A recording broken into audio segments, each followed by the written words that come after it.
Yes, a video game changed me. It showed me new perspectives to life, as crazy as that may sound. The game in question is Persona 5 Royal. Now wait up! Before you click off, hear me out. I walked into this game knowing absolutely nothing about the Persona series or JRPGs in general. In fact, the only reason I even played this game is because it was on the Xbox Game Pass and I had a free trial of it. So if anything, I was just like you, very much disinterested in this game. And now I'm here making a 4S video about it. So please, grab me a few minutes of your time and I'll bring you through my 100-hour long journey in Persona 5 Royal.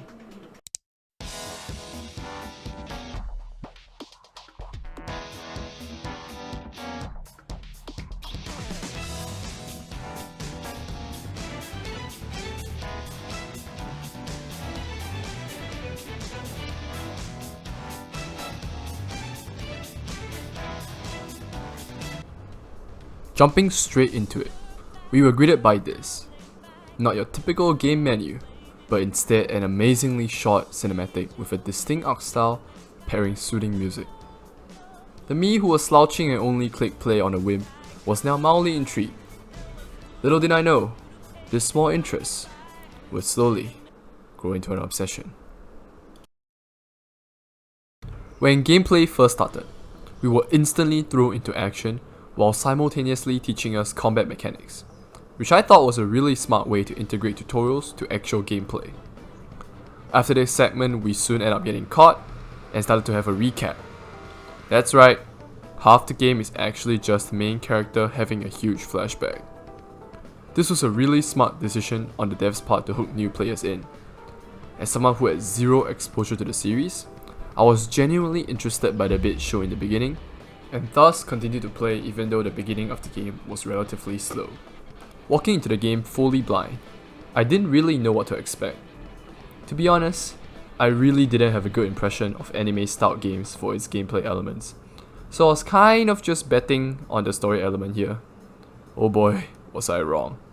Once the combat started, it immediately got me engrossed. It was smooth and satisfying, with good animations and voice lines to back it up. The turn-based combat felt good, giving us multiple ways to choose how we fight, giving us lots of freedom. We could even choose to make them our slaves, comrades. There were also multiple options to damage our opponents.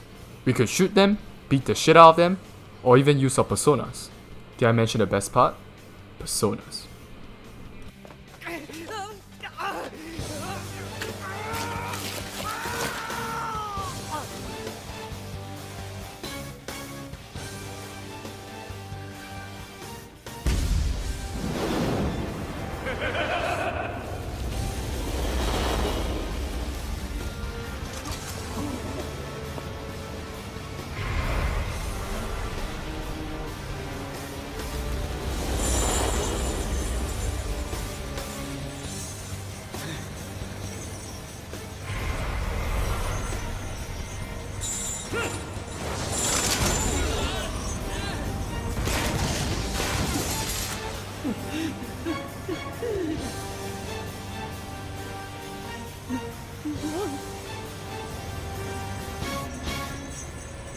Easily the most badass thing about this game, personas are basically stands from JoJo.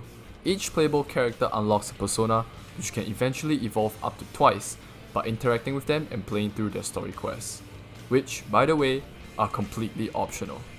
This gets me to the next part of the game, character interactions. Now at this point, I've played through about a quarter of the game and I can safely say I was addicted. I started to feel more attached to these characters. While in the beginning, I didn't really give a damn about any of them, only interested in the fun combat and exploration of the dungeons, which I call palaces by the way. My only motive in interacting with the characters was to get more benefits to use during a fight. But, as I continued to play their quests, I got more and more entangled with their personal lives and events. I became actually interested in them. No longer was I talking to Sojiro just so I can learn how to make his coffee to use in palaces. I was now genuinely interested to know more about him. The same applied to everyone else. But this game had a time limit. Each activity takes up time in a day, and you only have a limited number of time each day and a limited number of days before the deadline of each arc. I thought this was a really good addition to help add to the immersion, and it made the game more interesting because now you have to choose what you prioritize more. Spending time with your comrades to deepen your bond, go on a date with the girls from the team, study to become big brain, or call your teacher to be your maid. I think the choice is obvious here. With limited time, I would say it's close to impossible to max out everything on your first playthrough if you don't search up guides, which I didn't, and I highly suggest you don't as well because it'll ruin a lot of the fun, and I mean a lot. After all, these decisions actually end up affecting the game story and even the gameplay. This brings me to the first change that occurred to me. I stopped caring about optimization. Despite being a huge-ass procrastinator, whenever I do end up doing something, I always try to optimize it, even if it's for leisure things like games. I optimize my competitive gaming experience to improve at the highest rate. I optimize playing games like Genshin Impact to get the most items and XP, you get the point. I played games like it was a chore, and that ended up in me losing interest in games fast. In fact, prior to Persona 5 Royal, I haven't actually fully completed any game. But the freedom in Persona 5 Royal clicked something within me, and ever since, I have decided to start appreciating the now, instead of constantly thinking about the future and how to best optimize my time. That wasn't the only thing that changed for me, however. I also started to view life a bit differently. I've always been that guy that goes, damn, we shouldn't have done that, or this is gonna be a bad idea. Seeing the worst in things and expecting the worst every single time. However, not these guys. Each of them has had their own unfortunate circumstances, ranging from having a false criminal record to even dead family members. However, each of them learns to look past their circumstances slowly but surely, and you, as the main character, goes through every step of the way with them. This is partly why I've grown so attached to them. I've seen their lowest of lows, and worked with them all the way through it. I've seen these characters suffer, moan, learn, and grow. And from watching this many of them do it, I too have grown, or so I like to believe. I now try to look more on the positive side. That's not to say I've stopped considering the alternatives. I still do that, that's just my personality. But what I mean by that is, instead of being worked up on all the negatives and making myself miserable, I've tried to focus more on the positives to make every day just that much more enjoyable. Oh, I lost a match in Valorant. Well, at least I learned something from the match. Oh, I'm sick. Well, at least I can stay home to play Valorant. Wait, I'm just addicted, aren't I?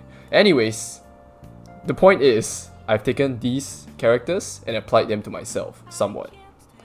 All of this didn't just suddenly occur while I was playing the game, however. Most of it actually happened after.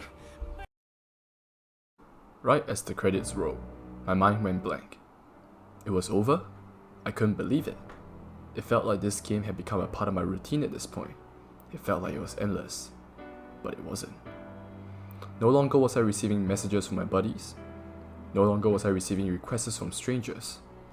I felt empty. I didn't have the mood to play anything. For the next week, I took time to slowly process through everything, which then led to the creation of this video. To Persona fans, Persona 5 Royal might just be another great installment to the series. To others, it might be another anime-style RPG. But to me, Persona 5 Royal, the Phantom Thieves, they always have a special place in my heart. Thank you, Phantom Thieves, for helping me realize my own faults. Thank you for taking my heart.